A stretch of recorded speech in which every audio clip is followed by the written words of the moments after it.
Viewers, എല്ലാവർക്കും ദിജോസ് വേൾഡിൻ്റെ പുതിയൊരു വീഡിയോയിലേക്ക് സ്വാഗതം.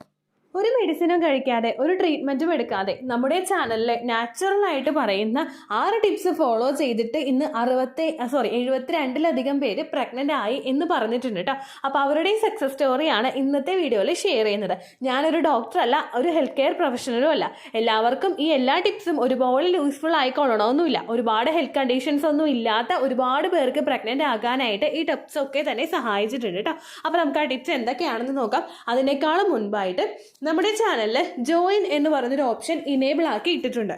ദിജോസ് വേൾഡ് എന്ന് പറഞ്ഞ് യൂട്യൂബിൽ നിങ്ങൾ സെർച്ച് ചെയ്ത് വന്നു കഴിഞ്ഞാൽ ചാനൽ ഓപ്പൺ ആയി കഴിഞ്ഞാൽ അതിൽ നമുക്ക് ജോയിൻ എന്ന് പറഞ്ഞൊരു ഓപ്ഷൻ കാണാനായിട്ട് സാധിക്കും.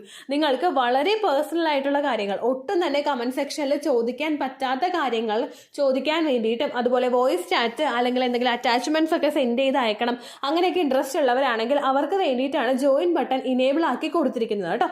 ഇതിൽ ഞാൻ പ്രൊവൈഡ് ചെയ്യുന്നത് ടെലഗ്രാം ഗ്രൂപ്പാണ്. നിങ്ങൾ അതിൽ ജോയിൻ ബട്ടണിൽ ക്ലിക്ക് ചെയ്തിട്ട് 89 രൂപയോടോ 159 രൂപയുടെ മെമ്പർഷിപ്പ് എടുക്കുന്ന സമയത്ത് നിങ്ങൾക്ക് ടെലിഗ്രാമിന്റെ ലിങ്ക് പ്രൊവൈഡ് ചെയ്യുന്നതാണ്. അതിൽ ഡയറക്റ്റ് ആയിട്ട് ക്ലിക്ക് ചെയ്ത് കഴിഞ്ഞാൽ നിങ്ങൾക്ക് ടെലിഗ്രാം അക്കൗണ്ടിലോട്ട് ഡയറക്റ്റ് ആയിട്ട് പോകാനായിട്ട് സാധിക്കും. യാതൊരു തരത്തിലുള്ള നമ്പേഴ്സോ ഫോൺ കോൺടാക്ട്സോ ഒന്നും നമ്മൾ അതിൽ ഷെയർ ചെയ്യുന്നില്ല. അതുകൊണ്ട് തന്നെ തീർത്തും സെക്യൂർ ആയിട്ടുള്ളതാണ് നമ്മുടെ ടെലിഗ്രാം ഗ്രൂപ്പ്. അപ്പോൾ ഇൻട്രസ്റ്റഡ് ആയിട്ടുള്ള ആളുകൾക്ക് ടെലിഗ്രാം അക്കൗണ്ടിലോട്ട് ജോയിൻ ആകാവുന്നതാണ്. ജോയിൻ ബട്ടൺ പ്രസ് ചെയ്യുക, അതോടൊപ്പം തന്നെ പേയ്മെന്റ് നടത്തുക. ശേഷം 89 159 രൂപയ്ക്കാണ് കേട്ടോ മെമ്പർഷിപ്പ് ഉള്ളത്. അതുപോലെ തന്നെ ഇത് നിങ്ങൾ ചെയ്ത് കഴിഞ്ഞ് മെമ്പർഷിപ്പ് എടുത്തു കഴിഞ്ഞിട്ട് എഗെയിൻ നിങ്ങൾ ഒന്നുകൂടി ചാനലിൽ കയറി നോക്കുക. അതിൽ പോസ്റ്റ് എന്ന് പറഞ്ഞിട്ടുള്ള ഒരു ഓപ്ഷൻ കാണാനായിട്ട് സാധിക്കും. അതിൽ ക്ലിക്ക് ചെയ്തിട്ട് നമ്മൾ സ്ക്രോൾ ചെയ്ത് പോവുകയാണെങ്കിൽ താഴേക്ക് മെമ്പേഴ്സ് ഓൺലി ആയിട്ടുള്ള പോസ്റ്റ് നിങ്ങൾക്ക് കാണാനായിട്ട് സാധിക്കും. അതിൽ ടെലിഗ്രാമിന്റെ ലിങ്ക് പ്രൊവൈഡ് ചെയ്തിട്ടുണ്ട്. അതിൽ നിങ്ങൾക്ക് പ്രസ് ചെയ്യാവുന്നതാണ് കേട്ടോ. അപ്പോൾ നമുക്ക് വീഡിയോ സ്റ്റാർട്ട് ചെയ്യാം. ഓരോ ദിവസവും നമ്മുടെ ചാനലിൽ ഓരോന്നായിട്ട് പ്രഗ്നൻസി ചാൻസ് ഇൻക്രീസ് ചെയ്യാനും ഫെർട്ടിലിറ്റി വർദ്ധിപ്പിക്കാനും സ്ത്രീകൾക്കും പുരുഷന്മാർക്കും ഒക്കെ വേണ്ടിയിട്ടുള്ള ടിപ്സ് ഷെയർ ചെയ്യുന്നുണ്ട്. ഇങ്ങനെയുള്ള വീഡിയോസ് ഒക്കെ കാണുമ്പോൾ പലർക്കും ഒരു സംശയം ഉണ്ടാകും, ഇത് ഫോളോ ചെയ്യണോ അത് ഫോളോ ചെയ്യണോ എന്നതിനെ പറ്റിയിട്ട്. ഇത് കേൾക്കുന്ന നിങ്ങൾക്കും ഉണ്ടാകും അങ്ങനെ ഒരു സംശയം. അങ്ങനെയുള്ള ആളുകൾ ചെയ്യേണ്ടത്, എന്താണോ നിങ്ങളുടെ പ്രശ്നം ആ പ്രശ്നം നിങ്ങൾ മനസ്സിലാക്കുക. ഓവുലേഷൻ കൃത്യമായിട്ട് നടക്കാത്തതാണെങ്കിൽ ഓവുലേഷന്റെ ചാൻസ് വർദ്ധിപ്പിക്കാൻ നിങ്ങൾക്ക് ചെയ്യാൻ കഴിയുന്ന കാര്യം എന്താണോ അത് ചെയ്യുക. ഓരോ ദിവസവും ടിപ്സ് ഷെയർ ചെയ്യുന്നുണ്ടല്ലോ. ചില ആളുകൾക്ക് ഗ്രാമ്പു വെള്ളം കുടിക്കാനായിരിക്കും ഇഷ്ടം, അങ്ങനെയുള്ളവർ അത് കുടിക്കുക. ചില ആളുകൾക്ക് കറുവപ്പട്ട വെള്ളം കുടിക്കാനായിരിക്കും, ചില ആളുകൾക്ക് പെരുംജീരകമായിരിക്കും, ചില ആളുകൾക്ക് കരിഞ്ജീരകമായിരിക്കും. അങ്ങനെ എന്താണോ നിങ്ങൾക്ക് ഇഷ്ടം അത് നിങ്ങൾ ഫോളോ ചെയ്താൽ മതി. അണ്ടം വളരാനായിട്ടുള്ള ഒരുപാട് ടിപ്സ് ഫോളോ ചെയ്യുമ്പോൾ അതിലേതെങ്കിലും ഒന്ന് ചെയ്യുക. ബ്ലഡ് സർക്കുലേഷൻ വർദ്ധിപ്പിക്കാൻ വേണ്ടിയിട്ട് ഒരുപാട് ടിപ്സും ഫുഡ് ഐറ്റംസും ഷെയർ ചെയ്യുമ്പോൾ അതിൽ നിങ്ങളുടെ അടുക്കളയിൽ നിങ്ങൾക്കുള്ള ഏതെങ്കിലും ഒന്ന് നിങ്ങൾ ഉപയോഗിക്കുക. ബ്ലഡ് സർക്കുലേഷൻ വർദ്ധിപ്പിക്കാൻ വേണ്ടിയിട്ട് ബീട്രൂട്ട് നല്ലതാണ്, അപ്പോൾ നിങ്ങൾ ബീട്രൂട്ട് ഉപയോഗിക്കുക. നിങ്ങൾക്ക് മാതളനാരങ്ങ കഴിക്കാൻ പറ്റുമെങ്കിൽ അങ്ങനെയുള്ളത് നിങ്ങൾ ഉപയോഗിക്കുക. അതുപോലെ എക്സസൈസ് ആണെങ്കിലും ഏതെങ്കിലും ഒരു എക്സസൈസ് നിങ്ങൾ ചെയ്യാനായിട്ട് മസ്റ്റായിട്ട് നിങ്ങൾ ചെയ്യുക. എല്ലാം ചെയ്യാൻ നിങ്ങൾക്ക് ഇഷ്ടമുണ്ടെങ്കിൽ എല്ലാം നിങ്ങൾ ചെയ്യാനായിട്ട് ശ്രദ്ധിക്കുക കേട്ടോ. അങ്ങനെ കൺഫ്യൂസ്ഡ് ആവാതിരിക്കാൻ വേണ്ടിയിട്ടാണ് ഇങ്ങനെ തുടക്കത്തിൽ തന്നെ പറഞ്ഞത് കേട്ടോ. അപ്പോൾ ഇവിടെ നിങ്ങൾക്ക് ചെയ്യാൻ കഴിയുന്ന 6 ടിപ്സ് എന്തൊക്കെയാണെന്ന് നമുക്ക് നോക്കിയാലോ. ഏറ്റവും ആദ്യത്തേതെന്ന് പറയുന്നത് പീരിയഡ്സിന്റെ ദിവസങ്ങളിൽ നിങ്ങൾ ചെയ്യേണ്ട കാര്യങ്ങളാണ്. നമ്മൾ പ്രവർത്തനം എന്താണെങ്കിലും പ്രഗ്നൻസിക്ക് വേണ്ടിയിട്ട് തുടങ്ങണമെങ്കിൽ അത് പീരിയഡ്സിന്റെ 2nd ഡേ മുതൽ തന്നെ നമ്മൾ തുടങ്ങിയിരിക്കണം. ഇവിടെ നിങ്ങൾക്ക് ചെയ്യാൻ കഴിയുന്ന കാര്യം യൂട്രസ് ക്ലീൻ ചെയ്യുക എന്നുള്ളതാണ്. ഇഞ്ചി നിങ്ങൾ തിളപ്പിച്ചിട്ട് വെള്ളം കുടിക്കുകയാണെങ്കിൽ യൂട്രസ് നിങ്ങൾക്ക് ക്ലീൻ ചെയ്യാനായിട്ട് എളുപ്പത്തിൽ സാധിക്കും. ഇഞ്ചി നമ്മളുടെ എല്ലാവരുടെയും കിച്ചണിൽ ഉള്ള ഒരു സാധനമാണ്. നമുക്ക് കറിക്ക് എല്ലാത്തിനും ഇഞ്ചി ഇല്ലാത്തൊരു കഷായില്ല. അപ്പോൾ നമ്മൾ എന്തായാലും ഇഞ്ചി ഉപയോഗിക്കും. ഇങ്ങനെ ഇഞ്ചി കുറച്ചൊരു പീസ് ഇഞ്ചി എടുത്തിട്ട് നമ്മൾ നല്ലതുപോലെ ചതച്ച് അത് വെള്ളം തിളപ്പിച്ചിട്ട് 1/2 ഗ്ലാസ് എടുക്കുന്നുണ്ടെങ്കിൽ അത് 1/2 ഗ്ലാസ് നല്ലതുപോലെ ബോയിൽ ചെയ്ത് ലോ ഫ്ലെയിമിലിട്ട് ബോയിൽ ചെയ്ത് അതിന്റെ സത്ത് മൊത്തം ഇളകിയതിന് ശേഷം ബ്രേക്ക്ഫാസ്റ്റ് കഴിച്ചു കഴിഞ്ഞിട്ട് ഏതെങ്കിലും ഫുഡ് ഏതാണ്, ബ്രേക്ക്ഫാസ്റ്റ് ആണെങ്കിൽ ബ്രേക്ക്ഫാസ്റ്റ്, ലഞ്ച് ആണെങ്കിൽ ലഞ്ച്, ഏതാണോ അത് കഴിച്ചു കഴിഞ്ഞിട്ട് ഫുഡ് എന്തെങ്കിലും എടുത്തതിന് ശേഷം മാത്രം ഇഞ്ചിയിട്ട് തിളപ്പിച്ചിട്ടുള്ള വെള്ളം പീരിയഡ്സിന്റെ 2nd ഡേ മുതൽ എത്ര ദിവസം നിങ്ങൾക്ക് ബ്ലീഡിംഗ് ഉണ്ടോ അത്രയും ദിവസം വരെ നിങ്ങൾ ഉപയോഗിക്കാനായിട്ട് ശ്രദ്ധിക്കുക. ഇത് യൂട്രസ് ഫുള്ളായിട്ട് ക്ലീൻ ചെയ്യാനായിട്ട് സഹായിക്കും. എന്തെങ്കിലും അഴുക്കുണ്ടെങ്കിൽ അതിനൊക്കെ റിമൂവ് ചെയ്യാനായിട്ട് അത് സപ്പോർട്ട് ചെയ്യും. നമുക്ക് പീരീഡ്സ് തുടങ്ങിയിട്ട് കൊല്ലങ്ങളായിട്ടുണ്ടാവില്ലേ, അപ്പോൾ എന്തായാലും എന്തെങ്കിലുമൊക്കെ അഴുക്ക് യൂട്രസിൽ ഉണ്ടാകും. അതൊക്കെ മൊത്തത്തിൽ ശുദ്ധമാക്കാൻ വേണ്ടിയിട്ട് ഇത് സഹായിക്കും. രണ്ടാമതായിട്ട് നിങ്ങൾക്ക് ഇഞ്ചി ഇപ്പോൾ കഴിക്കാൻ പറ്റുന്നില്ലെങ്കിൽ, ഇഞ്ചി വെള്ളം പറ്റുന്നില്ലെങ്കിൽ ശർക്കര കഴിക്കാനായിട്ട് ശ്രദ്ധിക്കുക. ശർക്കര, ഒരു കുഞ്ഞു ശർക്കര കട്ടി എടുത്ത് കഴിക്കുന്നത് യൂട്രസ് ക്ലീൻ ചെയ്യാൻ വേണ്ടിയിട്ട് നമ്മളെ സഹായിക്കും. അതോടൊപ്പം തന്നെ ഇഞ്ചിയും കൂടി ചെയ്യുന്നുണ്ടെങ്കിൽ ഡബിൾ ബെനിഫിറ്റ് ആയിരിക്കും നിങ്ങൾക്ക് കിട്ടുന്നത് കേട്ടോ. ഇത് പീരീഡ്സിന്റെ 2nd ഡേ മുതൽ ഓവുലേഷൻ പീരീഡ്സ് ബ്ലീഡിംഗ് നിൽക്കുന്ന ദിവസം വരെ നിങ്ങൾക്ക് ചെയ്യാൻ കഴിയുന്ന കാര്യമാണ്. പീരീഡ്സ് ബ്ലീഡിംഗ് നിന്ന് കഴിഞ്ഞു കഴിഞ്ഞാൽ പിന്നെ ആരും ഇഞ്ചി വെള്ളം കുടിക്കേണ്ട കേട്ടോ. രണ്ടാമതായിട്ട് നിങ്ങൾക്ക് ഫോളോ ചെയ്യാൻ സാധിക്കുന്നതാണ് ഗ്രാമ്പൂ വെള്ളം. ഗ്രാമ്പൂ നമ്മുടെ എല്ലാവരുടെ അടുക്കളയിലുള്ള സാധനമാണ്. ഇത്രത്തോളം പ്രഗ്നന്റ് ആകാൻ സഹായിച്ചിട്ടുള്ള ഒരു ടിപ്പ് വേറെ ഉണ്ടാവില്ല. അത്രമാത്രം എഫക്റ്റീവാണ് ഗ്രാമ്പൂ വെള്ളം എന്ന് പറയുന്നത്. നമ്മളിലൊരു LH ഹോർമോൺ ഉണ്ട്. LH ഹോർമോൺ അഥവാ ലൂട്ടനൈസിങ് ഹോർമോൺ. നമുക്ക് ഓവുലേഷൻ നടക്കുമ്പോൾ LHന്റെ ഒരു സർജ് നമ്മളിൽ വന്നിട്ടാണ് നമുക്ക് ഓവുലേഷൻ അവിടെ നടക്കുന്നതും അണ്ടം പൊട്ടുന്നതും. ഈ ഒരു സർജ് ശരീരത്തിൽ കിട്ടാൻ വേണ്ടിയിട്ട് ഗ്രാമ്പൂ വെള്ളം സഹായിക്കും. അതോടൊപ്പം തന്നെ സെർവിക്കൽ മ്യൂക്കസിന്റെ പ്രൊഡക്ഷൻ വർദ്ധിക്കാനും ഹസ്ബൻഡിന്റെ സെമന്റെ ക്വാളിറ്റി വർദ്ധിപ്പിക്കാനും വേണ്ടിയിട്ട് ഗ്രാമ്പൂ വെള്ളം സഹായിക്കും. പീരിയഡ്സിന്റെ ആദ്യത്തെ 5 ദിവസം നിങ്ങൾ ഇഞ്ചി വെള്ളം കുടിക്കുന്നുണ്ടെങ്കിൽ ഇഞ്ചി വെള്ളം എപ്പോഴാണോ നിങ്ങൾ നിർത്തുന്നത് ആ നിർത്തുന്ന ദിവസം മുതൽ ഓവുലേഷൻ നടക്കുന്ന ദിവസം വരെ എംപ്റ്റി സ്റ്റൊമക്കിൽ, അതായത് വെറും വയറ്റിൽ നിങ്ങൾക്ക് ഈ ഒരു ഗ്രാമ്പൂ വെള്ളം കുടിക്കാവുന്നതാണ്. നല്ല സ്പൈസസ് ആണ് ഗ്രാമ്പൂ എന്ന് പറയുന്നത്. അത് നിങ്ങൾക്ക് ഈസിലി അവൈലബിൾ ആണ്. നിങ്ങളുടെ വീട്ടിലില്ലെങ്കിൽ പ്രൊഫഷണൽ സ്റ്റോറുകളിൽ നിന്നോ സൂപ്പർ മാർക്കറ്റുകളിൽ നിന്നോ ഗ്രാമ്പൂ മേടിച്ചിട്ട് നിങ്ങൾ ഉപയോഗിക്കാനായിട്ട് ശ്രദ്ധിക്കുക കേട്ടോ. ഇത് വെറും വയറ്റിൽ കുടിക്കുന്നതാണ് ഏറ്റവും നല്ലത്. അടുത്തതാണ് ഫ്രൂട്ട്സും വെജിറ്റബിൾസും. ഓരോരുത്തർക്കും ഓരോ ടൈപ്പ് വെജിറ്റബിൾസ് ഇൻട്രൊഡ്യൂസ് ചെയ്ത് കൊടുക്കുമ്പോൾ പലരും കൺഫ്യൂസ്ഡ് ആവാറുണ്ട്. നിങ്ങൾ ഓവുലേഷൻ നടക്കുന്ന ദിവസം വരെ ഏത് വെജിറ്റബിൾ വേണമെങ്കിലും നിങ്ങൾക്ക് കഴിക്കാവുന്നതാണ്. ഒരു ദിവസം ഒരു പച്ചക്കറി എങ്കിലും നിങ്ങൾ കഴിക്കുന്നുണ്ടെന്നുള്ള കാര്യം നിങ്ങൾ ഉറപ്പുവരുത്തുക. അടുത്തതാണ് ഫ്രൂട്ട്സ്. ഫ്രൂട്ട്സ് കാറ്റഗറിയിൽ പെടുന്ന എന്തെങ്കിലും നിങ്ങൾ കഴിക്കാനായിട്ട് ശ്രദ്ധിക്കുക. ഒരുപാട് വിലയുള്ള ഫ്രൂട്ട്സ് നിങ്ങൾക്ക് അഫോർഡ് ചെയ്യാനായിട്ട് പറ്റുന്നില്ലെങ്കിൽ ഒരു ദിവസം ഒരു വാഴപ്പഴമെങ്കിലും കഴിക്കുന്നുണ്ടെന്നുള്ള കാര്യം നിങ്ങൾ ഉറപ്പുവരുത്തുക. വാഴപ്പഴം കഴിക്കുമ്പോഴേക്കും ഒരുപാട് ന്യൂട്രിയൻസ് നിങ്ങൾക്ക് കിട്ടും.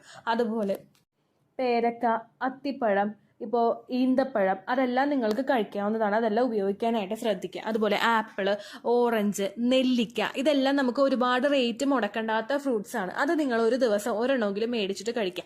എല്ലാ ദിവസവും ഓരോ നെല്ലിക്ക വീതം ഓരോ ദിവസവും കഴിക്കുന്നുണ്ടെങ്കിൽ അത്രത്തോളം ബെനിഫിറ്റ് നിങ്ങൾക്ക് കിട്ടും കേട്ടോ. അത് നിങ്ങൾ ശ്രദ്ധിക്കുക. അതോടൊപ്പം തന്നെ നമുക്ക് ഉപയോഗിക്കാൻ കഴിയുന്നതാണ് നട്ട്സ്. നട്ട്സിന്റെ കാറ്റഗറിയിൽ പെടുന്ന വാൾനട്ട്, അതുപോലെ കാഷ്യൂനട്ട്, ബദാം, പിസ്ത, അങ്ങനെയുള്ള ഐറ്റംസ് ഒക്കെ നിങ്ങൾ ഈവനിങ് സമയത്ത് എടുക്കാനായിട്ട് ശ്രദ്ധിക്കുക. സ്നാക്സ് എന്തെങ്കിലും കഴിക്കുന്നുണ്ടെങ്കിൽ അത് മാറ്റിയതിന് ശേഷം ഇത് എടുക്കുന്നത് നല്ലതായിരിക്കും കേട്ടോ.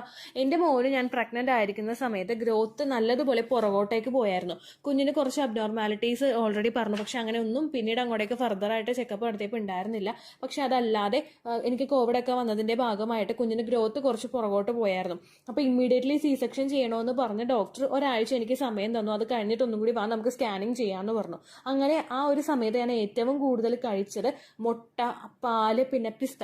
ഇത് മൂന്നും എനിക്ക് വല്ലാത്തൊരു മാജിക് ആയിരുന്നു ഉണ്ടായത്. അത്രത്തോളം ഗ്രോത്ത് കുഞ്ഞിന് പിന്നെയും മുമ്പോട്ടേക്ക് വരാൻ വേണ്ടിയിട്ട് അത് സഹായിച്ചു. അപ്പോൾ ഈ പറയുന്നത് വെറുതെ ആയിട്ടുള്ള ഒരു കാര്യമല്ല, ആത്മാർത്ഥമായിട്ട് തന്നെ നിങ്ങൾക്കും എളുപ്പത്തിൽ പ്രഗ്നന്റ് ആകാനും ഗ്രോത്ത് വർദ്ധിക്കാനും ഒക്കെ സഹായിക്കുന്ന കാര്യമാണ്. അപ്പോൾ പിസ്തയൊക്കെ നിങ്ങൾ കഴിക്കാനായിട്ട് ശ്രദ്ധിക്കുക. ഒരു ദിവസം ഒരു ഗ്ലാസ് പാലെങ്കിലും നിങ്ങൾ കുടിക്കാനായിട്ട് ശ്രദ്ധിക്കുക. അതുപോലെ ഒരു മുട്ട പുഴുങ്ങിയതെങ്കിലും നിങ്ങൾ കഴിക്കുന്നതും നല്ലതായിരിക്കും. ഫെർട്ടിലിറ്റി ഇൻക്രീസ് ചെയ്യാനായിട്ട് അത് ഒരുപാട് സഹായിക്കും കേട്ടോ. അടുത്ത കാറ്റഗറിയിൽ പെടുന്നതാണ് പ്രിനേറ്റൽ വിറ്റമിൻസ്. ഒരുപാട് പേര് കേട്ടിട്ടുള്ള കാര്യമായിരിക്കും പ്രിനേറ്റൽ വിറ്റമിൻസ്. നമ്മൾ ഭക്ഷണം കഴിക്കുമ്പോഴേക്കും ഒരു ദിവസം എന്തൊക്കെ നമ്മൾ നല്ലത് കഴിക്കാനായിട്ട് ശ്രമിച്ചാലും ചിലപ്പോൾ നമ്മുടെ ശരീരത്തിന് വേണ്ടുന്ന അത്ര റിക്വയർമെന്റ്സ് ഫുൾഫില്ല് ചെയ്യാൻ വേണ്ടിയിട്ട് ഈ കഴിക്കുന്ന ഭക്ഷണ പദാർത്ഥങ്ങൾക്ക് സാധിച്ചു കൊള്ളണമെന്നില്ല. അങ്ങനെ വരുമ്പോഴേക്കും ഡെഫിഷ്യൻസീസ് ശരീരത്തിൽ ഉണ്ടാക്കാം. അതിൻ്റെയൊക്കെ ദൗർലഭ്യം നമ്മളുടെ ശരീരത്തിൽ സംഭവിക്കാം. അത് ഓവർകം ചെയ്യാൻ വേണ്ടിയിട്ട് നിങ്ങൾ പ്രിനേറ്റൽ വിറ്റമിൻസ് എടുക്കാനായിട്ട് ശ്രദ്ധിക്കുക. പ്രിനേറ്റൽ വിറ്റമിൻസ് എന്ന് പറയുമ്പോഴേക്കും അതിൽ കാൽസ്യം പെടും, അയേൺ പെടും, ഫോളിക് ആസിഡ് പെടും. ഇതെല്ലാം കൂടി ചേർന്നിട്ടുള്ള മൾട്ടി വിറ്റമിൻ നമുക്ക് അതിൽ ഇൻക്ലൂഡഡ് ആയിരിക്കും. ഈ വിറ്റമിൻസ് ഒക്കെ കഴിക്കുമ്പോഴേക്കും നിങ്ങളുടെ അണ്ടത്തിന് നല്ല ഗ്രോത്തോട് കൂടി വളരാൻ വേണ്ടിയിട്ട് സഹായിക്കും. അയേണും കാൽസ്യവും ഫോളിക് ആസിഡും എല്ലാം കൂടി ചേർന്നിട്ടുള്ള സപ്ലിമെന്റ്സ് നിങ്ങൾ ആ ഒരു പ്രഗ്നൻസി സ്റ്റാർട്ട് ചെയ്യുന്ന സമയം മുതൽക്കേ തന്നെ എടുക്കുന്നത് നല്ലതായിരിക്കും കേട്ടോ. പിന്നെ കുഞ്ഞിന് അങ്ങോട്ടേക്ക് വൈറൽ ഡിഫക്ട്സ് ഒന്നും ഉണ്ടാവാതിരിക്കാനും ഗ്രോത്ത് നിന്ന് പോകാതിരിക്കാനും ഹാർട്ട് ബീറ്റ് നിന്ന് പോകാതിരിക്കാനും ഒക്കെ വേണ്ടിയിട്ട് ഇത് ഒരുപാട് സഹായിക്കും. അതോടൊപ്പം തന്നെ ഇപ്പം ഇങ്ങനെയായിട്ട് ഉപയോഗിക്കുന്നില്ലെങ്കിൽ മൾട്ടി വിറ്റമിനും നിങ്ങൾക്ക് എടുക്കാവുന്നതാണ്. അതിൽ വിറ്റമിൻ ഇയും അങ്ങനെയുള്ള എല്ലാ സപ്ലിമെന്റ്സും നിങ്ങൾക്ക് വേണ്ടതെല്ലാം ഇതിൽ ഇൻക്ലൂഡഡ് ആയിരിക്കും. അപ്പോൾ അത് നിങ്ങൾ മസ്റ്റ് ആയിട്ട് എടുക്കുക. പ്രഗ്നൻസി നോക്കുന്നുണ്ടെങ്കിൽ പ്രിനേറ്റൽ വിറ്റമിൻസ് എന്തായാലും നിങ്ങൾ എടുത്ത് തുടങ്ങുക കേട്ടോ. ഇനി ഒരുപാട് പേര് ചെയ്ത് വെക്കുന്ന മിസ്റ്റേക്കാണ് മെഡിക്കൽ ഷോപ്പിൽ നിന്ന് ഡയറക്റ്റ് ആയിട്ട് പോയിട്ട് വിറ്റമിൻ്റെ സപ്ലിമെന്റ്സ് മേടിച്ച് ഉപയോഗിക്കുന്നത്. നിങ്ങൾ അത് ചെയ്യുന്നത് കൊണ്ട് ഒരുപാട് ദൂഷ്യമുണ്ടെന്ന് ഞാൻ പറയില്ല. പക്ഷേ അങ്ങനെ ചെയ്യുന്ന സമയത്ത് നമ്മൾ ശ്രദ്ധിക്കേണ്ട കാര്യം നമ്മളുടെ ശരീരത്തിന് എത്രത്തോളം mg ആ ഓരോ മെഡിസിൻ്റെ ആ ഒരു ക്വാണ്ടിറ്റി നമുക്ക് വേണോ അത് നമുക്ക് കൃത്യമായിട്ടും അറിയാനായിട്ട് സാധിക്കില്ല. അങ്ങനെ വരുമ്പോഴേക്കും ഒന്നുകിൽ നിങ്ങൾ തൊട്ടടുത്തുള്ള ഒരു ഫിസിഷ്യനെ പോയി കാണുക. അവരോട് പ്രഗ്നൻസി ട്രൈ ട്രൈ ചെയ്യുന്നുണ്ട്, വിറ്റമിൻസ് എഴുതി തരാൻ പറഞ്ഞു കഴിഞ്ഞാൽ നിങ്ങൾക്ക് അവരുടെ പ്രിസ്ക്രിപ്ഷൻ കിട്ടുന്നതായിരിക്കും.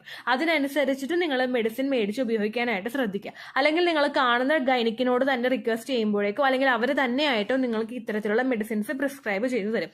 അതും പറ്റുന്നില്ലെങ്കിൽ അടുത്ത ഹെൽത്ത് സെന്ററുകളും ആശാ വർക്കർമാരും ഉണ്ടെങ്കിൽ അവരെ കോൺടാക്ട് ചെയ്യാനായിട്ട് ശ്രദ്ധിക്കുക. വൺസ് നിങ്ങൾക്ക് ആ പ്രിസ്ക്രിപ്ഷൻ കിട്ടിയിട്ടുണ്ടെങ്കിൽ പിന്നീട് അങ്ങോട്ടേക്ക് നിങ്ങൾക്ക് എപ്പോൾ വേണമെങ്കിലും മെഡിക്കൽ സ്റ്റോറിൽ പോയിട്ട് മേടിച്ചത് ഉപയോഗിക്കാവുന്നതാണ്. ചില ആളുകൾ പ്രഗ്നൻസി ട്രൈ ചെയ്യുന്നതിന് മുൻപ് തുടങ്ങിയിട്ട് പ്രഗ്നന്റ് ആയതിനു ശേഷം ഇൻ കേസ് എന്തെങ്കിലും ആ പ്രഗ്നൻസി ടെർമിനേറ്റ് ചെയ്യേണ്ടി വന്നു കഴിഞ്ഞാൽ ചില ആളുകൾ ഒരു 6 മാസത്തേക്ക് ഗ്യാപ്പ് ഇടാറുണ്ട്. ആ ഗ്യാപ്പ് ഒക്കെ കഴിഞ്ഞിട്ട് പ്രഗ്നൻസി ട്രൈ ചെയ്ത് തുടങ്ങുന്ന സമയത്തും നിങ്ങൾക്ക് ഈ ഒരു വിറ്റമിൻസ് ഒക്കെ കഴിച്ചുകൊണ്ട് പ്രഗ്നൻസി നോക്കുകയാണെങ്കിൽ അത് എളുപ്പത്തിൽ കിട്ടും. ആ സമയത്ത് നിങ്ങൾക്ക് ആ ഒരു പ്രിസ്ക്രിപ്ഷൻ ഉപയോഗിച്ച് വാങ്ങാം, അല്ലെങ്കിൽ ആ ഒരു ഓൾറെഡി എല്ലാ സ്ട്രിപ്പ് കാണിച്ച് നിങ്ങൾക്ക് വാങ്ങാം. അല്ലാതെ നിങ്ങൾ അങ്ങനെ മേടിച്ച് കഴിക്കരുത് കേട്ടോ. പ്രഗ്നൻസി നോക്കുന്നുണ്ടെങ്കിൽ മസ്റ്റായിട്ട് ഇത് ഉപയോഗിക്കാം. അഞ്ചാമത് നിങ്ങൾ ശ്രദ്ധിക്കേണ്ട കാര്യമാണ് ആക്റ്റീവായിട്ട് ഇരിക്കാനായിട്ട് ശ്രദ്ധിക്കുക. ഓവുലേഷൻ കഴിഞ്ഞിട്ടുള്ള സമയമാണ്. അങ്ങോട്ട് നീങ്ങിയ പ്രഗ്നൻസി പോകുമോ ഇങ്ങോട്ട് നീങ്ങിയ പ്രഗ്നൻസി പോകുമോ അങ്ങനെ ഒന്നും ആരും വിചാരിച്ച് ടെൻഷൻ ആവണ്ട. ഒരുപാട് ലെയറുകളുടെ അകത്താണ് നമ്മുടെ കുഞ്ഞ് സ്ഥിതി ചെയ്യുന്നത്. നമ്മൾ ഒരു തവണ ഒന്ന് കുമ്പിട്ട് നിവർന്നെന്ന് പറഞ്ഞു കഴിഞ്ഞാൽ ഒരിക്കലും നമ്മുടെ പ്രഗ്നൻസി പോകില്ല. ഒരു തവണ നമ്മൾ യാത്ര പോയിട്ട് ഗട്ടർ ചാടി എന്ന് പറഞ്ഞു കഴിഞ്ഞാൽ ഒരിക്കലും നമ്മുടെ പ്രഗ്നൻസി പോകില്ല. പക്ഷെ കണ്ടിന്യൂസ് ആയിട്ട് അത് ചെയ്തു പോയി കഴിഞ്ഞാൽ അത് ചില ആളുകളെ അഫക്ട് ചെയ്യും. എല്ലാ ആളുകളെയും അല്ല, ചില ആളുകളെ മാത്രം അഫക്ട് ചെയ്യും. അപ്പൊ നമ്മൾ ശ്രദ്ധിക്കേണ്ട അടുത്ത് നമ്മൾ ശ്രദ്ധിക്കണം. അല്ലാത്തടുത്ത് ഓവുലേഷൻ സമയമാണെന്ന് വിചാരിച്ചിട്ട് ഐഡിലായിട്ട് നിങ്ങൾ കിടക്കാതിരിക്കാനായിട്ട് പ്രത്യേകം ശ്രദ്ധിക്കുക. അറ്റ്ലീസ്റ്റ് നിങ്ങളെ കൊണ്ട് ചെയ്യാൻ കഴിയുന്നത് നടത്തമാണെങ്കിൽ, വാക്കിംഗ് ആണെങ്കിൽ അത് നിങ്ങൾ കൃത്യമായിട്ട് ചെയ്യുക. ഓരോ ദിവസവും രാവിലെയും വൈകുന്നേരവും നിങ്ങൾ കൃത്യമായിട്ട് വാക്കിംഗ് ചെയ്യാനായിട്ട് ശ്രദ്ധിക്കുക. അതുപോലെ തന്നെ ബട്ടർഫ്ലൈ എക്സസൈസ് നിങ്ങൾക്ക് ചെയ്യാം, leg up the wall exercise നിങ്ങൾക്ക് ചെയ്യാം, ബ്രിഡ്ജ് പോസ്, അതായത് നമ്മൾ കാല് ഉയർത്തി കുത്തി വെച്ചിട്ട് ഒരു സ്ലോപ്പിൽ കിടക്കുന്നതാണ് ബ്രിഡ്ജ് പോസ്, അത് നിങ്ങൾക്ക് ചെയ്യാം. ഇതെല്ലാം നിങ്ങളുടെ ഫെർട്ടിലിറ്റി വർദ്ധിപ്പിക്കാൻ വേണ്ടിയിട്ട് സഹായിക്കുന്നതാണ്. അത് നിങ്ങൾ ചെയ്ത് കഴിഞ്ഞ് കഴിഞ്ഞാൽ ബ്ലഡ് സർക്കുലേഷനും കൂടും, കുഞ്ഞിലോട്ട് കിട്ടേണ്ടതെല്ലാം പ്രോപ്പറായിട്ട് കിട്ടുകയും ഇനിയുള്ളൊരു മിസ്കാരേജ് ഉണ്ടാവാനായിട്ടുള്ള ചാൻസസിനെയും കെമിക്കൽ പ്രഗ്നൻസി ഉണ്ടാവാനായിട്ടുള്ള സാധ്യതയും അത് പൂർണ്ണമായിട്ടും ഇല്ലാതാക്കും കേട്ടോ. അക്കാര്യം നിങ്ങൾ ശ്രദ്ധിക്കുക. അടുത്തതായിട്ട് നിങ്ങൾ ശ്രദ്ധിക്കേണ്ട കാര്യം ഒട്ടും ടെൻഷൻ ഇല്ലാതിരിക്കുക. ഒരുപാട് പേര് പറയുന്ന കാര്യം, ചേച്ചി ഓവുലേഷൻ കഴിയുമ്പോൾ ഞങ്ങൾക്ക് അന്താളിപ്പാണ്, ഒരു ആളലാണ്, വയറിൽ എന്താണ് തീ കത്തിക്കുന്ന പോലെയാണ്, നെഞ്ചിൽ എന്തോ പാളുന്ന പോലെയാണ്. ഇതൊക്കെ ഒരുപാട് പേര് പറയുന്ന കാര്യമാണ്. നിങ്ങൾ മസ്റ്റായിട്ടൊരു കാര്യം ശ്രദ്ധിക്കുക. നിങ്ങൾ എത്രത്തോളം ടെൻഷൻ നിങ്ങൾക്കുണ്ടോ അത്രത്തോളം നിങ്ങളും ഒരു അമ്മയാകുക എന്നുള്ള ഒരു കാര്യവും തമ്മിൽ ഒരുപാട് ഗ്യാപ്പ് ഉണ്ടാകും. നിങ്ങൾ നിങ്ങളുടെ കുഞ്ഞിനെ കാണാനായിട്ട് ഒരുപാട് ഗ്യാപ്പ് ഉണ്ടാകും. അപ്പോൾ നമ്മൾ എന്താ ചെയ്യേണ്ടത്? ഓവുലേഷൻ കഴിഞ്ഞിട്ടുള്ള സമയങ്ങളിൽ ഇതിനെപ്പറ്റി ഒന്നും നിങ്ങൾ ആലോചിക്കേണ്ട. എത്രത്തോളം നിങ്ങൾക്ക് ആക്റ്റീവായിട്ട് ഇരിക്കാൻ പറ്റുമോ അത്രത്തോളം നിങ്ങൾ ആക്റ്റീവായിട്ടിരിക്കുക. ബുക്ക് വായിക്കുക, പടം വരക്കുക. ചില ആളുകൾക്ക് വെബ് സീരീസ് കാണാൻ ഇഷ്ടമായിരിക്കും, ട്രോൾസ് കാണാൻ ഇഷ്ടമായിരിക്കും, ട്രാവൽ ചെയ്യാൻ ഇഷ്ടമായിരിക്കും, ചെടി നനക്കാൻ ഇഷ്ടമായിരിക്കും. എന്താണോ നിങ്ങൾക്ക് ഇഷ്ടം അതിൽ നിങ്ങൾ ഇൻവോൾവ് ആയിട്ട് ഇരിക്കാനായിട്ട് ശ്രദ്ധിക്കുക. ഓവുലേഷൻ കഴിഞ്ഞതിന് ശേഷം നിങ്ങളെ കുത്തി നോവിപ്പിക്കാനായിട്ട് ആൾക്കാർ ആരെങ്കിലും നിങ്ങൾക്ക് ചുറ്റുമുണ്ടെങ്കിൽ, അത് നിങ്ങളുടെ ഇൻലോസ് ആയിക്കോട്ടെ, നിങ്ങളുടെ റിലേറ്റീവ്സ് ആയിക്കോട്ടെ, അവരുമായിട്ട് ആ സമയത്ത് നിങ്ങൾ കോണ്ടാക്ട് ചെയ്യാതിരിക്കുക. ആരൊക്കെയാണോ നിങ്ങൾക്കൊരു സപ്പോർട്ട് തരുന്നത് അവരുമായിട്ട് നിങ്ങൾ കൂടുതൽ ടൈം സ്പെൻഡ് ചെയ്യാനായിട്ട് ശ്രദ്ധിക്കുക. ഒരുപാട് നേരം നിങ്ങൾ പ്രാർത്ഥിക്കാനിരിക്കാനായിട്ട് ശ്രദ്ധിക്കുക. നമ്മളിപ്പോൾ പ്രാർത്ഥിക്കുന്ന രീതിയിൽ, ഇപ്പോൾ മുസ്ലിംസ് പ്രാർത്ഥിക്കുന്ന രീതിയിൽ, നിസ്കരിക്കുന്ന രീതിയിൽ അവരും ദൈവവും മാത്രമേ ഉള്ളൂ. അതുപോലെ ഹിന്ദുസ് പ്രാർത്ഥിക്കുന്ന രീതിക്ക് നാമം ജപിക്കുമ്പോഴേക്കും അവരും ദൈവവും മാത്രമേ ഉള്ളൂ. അതുപോലെ ക്രിസ്ത്യൻസ് കുരിശ് വരയ്ക്കുന്ന സമയത്തും അവരും ദൈവവും മാത്രമേ ഉള്ളൂ. ആ സമയത്ത് അത്രത്തോളം നമ്മൾ റിലാക്സ്ഡ് ആയിരിക്കും. ആ പ്രവർത്തിക്ക് വേണ്ടിയിട്ട് നിങ്ങൾ ഒരുപാട് ടൈം സ്പെൻഡ് ചെയ്യാനായിട്ട് നിൽക്കുക. താൻ പാതി ദൈവം പാതി എന്നാണല്ലോ നമ്മളും വിചാരിക്കണം, ദൈവവും വിചാരിക്കണം നമുക്കൊരു കുഞ്ഞിനെ കിട്ടണമെങ്കിൽ. അപ്പം നമ്മൾ നല്ലതുപോലെ മൈൻഡ് സെറ്റാക്കി വെച്ചിട്ട് നമ്മൾ ദൈവത്തോട് പ്രാർത്ഥിക്കുക. ഒരു കുഞ്ഞിനെ നമുക്ക് തരാൻ വേണ്ടിയിട്ട് നമ്മൾ റിക്വസ്റ്റ് ചെയ്ത് പ്രാർത്ഥിക്കുക. അത്രയും നമ്മൾ ചെയ്യുമ്പോഴേക്കും നമ്മുടെ മൈൻഡ് ഒരുപാട് റിലാക്സ്ഡ് ആകും. അങ്ങനെയുള്ള കാര്യങ്ങൾ നിങ്ങൾ ശ്രദ്ധിക്കുക. ഇത്രയേ ഉള്ളൂ വീഡിയോ. യൂസ്ഫുൾ ആയി കാണുമെന്ന് വിശ്വസിക്കുന്നു. യൂസ്ഫുൾ ആവുന്നുണ്ടെങ്കിൽ ലൈക്ക് ചെയ്യുക, ഫ്രണ്ട്സിനൊക്കെ ഷെയർ ചെയ്ത് കൊടുക്കുക കേട്ടോ. എന്തെങ്കിലും സംശയം ഉണ്ടെങ്കിൽ നിങ്ങൾ കമൻസിൽ ചോദിക്കുക. പണ്ടത്തെ വീഡിയോയ്ക്ക് കമൻസ് ഇടുന്നവർക്ക് റിപ്ലൈ ലഭിക്കുന്നില്ലെങ്കിൽ ലേറ്റസ്റ്റ് ആയിട്ട് ഞാൻ ഏത് വീഡിയോ ആണോ അപ്ലോഡ് ചെയ്യുന്നത് അതിന് താഴെ കമൻറ്റ് ഒന്ന് കോപ്പി പേസ്റ്റ് ചെയ്യാനായിട്ട് ശ്രദ്ധിക്കുക കേട്ടോ. അതുപോലെ ഓവുലേഷൻ ഡേറ്റ് കാൽക്കുലേറ്റ് ചെയ്ത് തരാനായിട്ട് റിക്വസ്റ്റ് ചെയ്യുന്ന ആളുകൾ എത്രയാണോ സൈക്കിൾ ലെങ്ത് അത് മെൻഷൻ ചെയ്യാനായിട്ട് ശ്രദ്ധിക്കുക. സൈക്കിൾ ലെങ്ത് എന്നതുകൊണ്ട് ഉദ്ദേശിച്ചത് ഓരോ മാസവും എത്ര ദിവസം കൂടുമ്പോഴാണോ ബ്ലീഡിങ് വരുന്നത് അതാണ് സൈക്കിൾ ലെങ്ത്. കഴിഞ്ഞ മാസം ഒരു 8-ാം തീയതിയാണ് ബ്ലീഡിങ് ആയതെങ്കിൽ ഈ മാസം 6-ാം തീയതിയാണ് ബ്ലീഡിങ് ആയതെങ്കിൽ കഴിഞ്ഞ മാസം 8-ാം തീയതി മുതൽ ഈ മാസം 6-ാം തീയതി വരെ എത്ര ദിവസമുണ്ടോ അത് കാലണ്ടറിൽ എണ്ണി തിട്ടപ്പെടുന്നതാണ് നിങ്ങളുടെ സൈക്കിൾ ലെങ്ത്. സൈക്കിൾ ലെങ്ത് നമ്മൾ കൃത്യമായിട്ട് കാൽക്കുലേറ്റ് ചെയ്യുകയാണെങ്കിൽ ഓവുലേഷൻ ഡേറ്റ് എളുപ്പത്തിൽ കണ്ടുപിടിക്കാൻ വേണ്ടിയിട്ട് ഒരുപാട് ആപ്ലിക്കേഷൻസും ഒരുപാട് ഓൺലൈൻ ആയിട്ടുള്ള വെബ്സൈറ്റുകളും ഇന്ന് നമുക്ക് അവൈലബിൾ ആണ്. പ്ലേ സ്റ്റോറിൽ പോയിട്ട് ഓൺലൈൻ ഓവുലേഷൻ ട്രാക്കർ എന്ന് ടൈപ്പ് ചെയ്ത് കഴിഞ്ഞാൽ നിങ്ങൾക്ക് അതുമായിട്ട് ബന്ധപ്പെട്ടിട്ടുള്ള ആപ്ലിക്കേഷൻസ് കിട്ടും. അത് പറ്റുന്നില്ല എങ്കിൽ ഗൂഗിളിൽ പോയിട്ട് ഓൺലൈൻ ഓവുലേഷൻ കാൽക്കുലേറ്റർ എന്ന് ടൈപ്പ് ചെയ്ത് കഴിഞ്ഞാൽ അതുമായിട്ട് ബന്ധപ്പെട്ടിട്ടുള്ള വെബ്സൈറ്റുകൾ നിങ്ങൾക്ക് കിട്ടും. അതിൽ നിങ്ങളുടെ ലാസ്റ്റ് മന്തിലെ മെൻസ്ട്രേഷൻ്റെ ഡേറ്റും ഒപ്പം ഞാൻ ഈ പറഞ്ഞ രീതിക്ക് നിങ്ങൾ കാൽക്കുലേറ്റ് ചെയ്യുന്ന സൈക്കിൾ ലെങ്ത്തും എൻ്റർ ചെയ്ത് കൊടുക്കുകയാണെങ്കിൽ നിങ്ങൾക്ക് കൃത്യമായിട്ട് ഓവുലേഷൻ ഡേറ്റ് കണ്ടുപിടിക്കാനായിട്ട് സാധിക്കും. ഫെർട്ടൈൽ ടൈം പീരീഡും നിങ്ങൾക്ക് കിട്ടും. അതായത് എത്ര ദിവസം മുതൽ കോൺടാക്ട് ചെയ്ത് തുടങ്ങിക്കഴിഞ്ഞാൽ നിങ്ങൾ പ്രഗ്നൻ്റ് ആകും എന്നുള്ളൊരു ഡേറ്റും നിങ്ങൾക്ക് പ്രോപ്പറായിട്ട് കിട്ടും കേട്ടോ. ഇത് കാൽക്കുലേറ്റ് ചെയ്യുന്ന സമയത്ത്, സൈക്കിൾ ലെങ്ത് കാൽക്കുലേറ്റ് ചെയ്യുന്ന സമയത്ത് നിങ്ങളുടെ ആ ഒരു കലണ്ടറിൽ നോക്കി തന്നെ നിങ്ങൾ കാൽക്കുലേറ്റ് ചെയ്യുക. പല മാസങ്ങളിലും 30-31 ദിവസമുണ്ട്, അതുകൊണ്ടാണ് അങ്ങനെ പറഞ്ഞത്. ഒപ്പം നിങ്ങൾക്ക് ബ്ലീഡിങ് തുടങ്ങിയ ദിവസത്തിന് വേണം നിങ്ങൾ ഡേ 1 ആയിട്ട് എടുക്കാൻ വേണ്ടിയിട്ട്. സ്പോട്ടിങ് തുടങ്ങിയ ദിവസത്തിനെ, അതായത് ചെറുതായിട്ട് ഡിസ്ചാർജ് പോയി തുടങ്ങിയ ദിവസത്തിനെ നിങ്ങൾ കൺസിഡർ ചെയ്യേണ്ട ആവശ്യം ഇല്ല കേട്ടോ. അപ്പോൾ ഇത്രയേ ഉള്ളൂ വീഡിയോ. അടുത്തൊരു വീഡിയോ ആയിട്ട് നമുക്ക് വീണ്ടും കാണാം. ബൈ.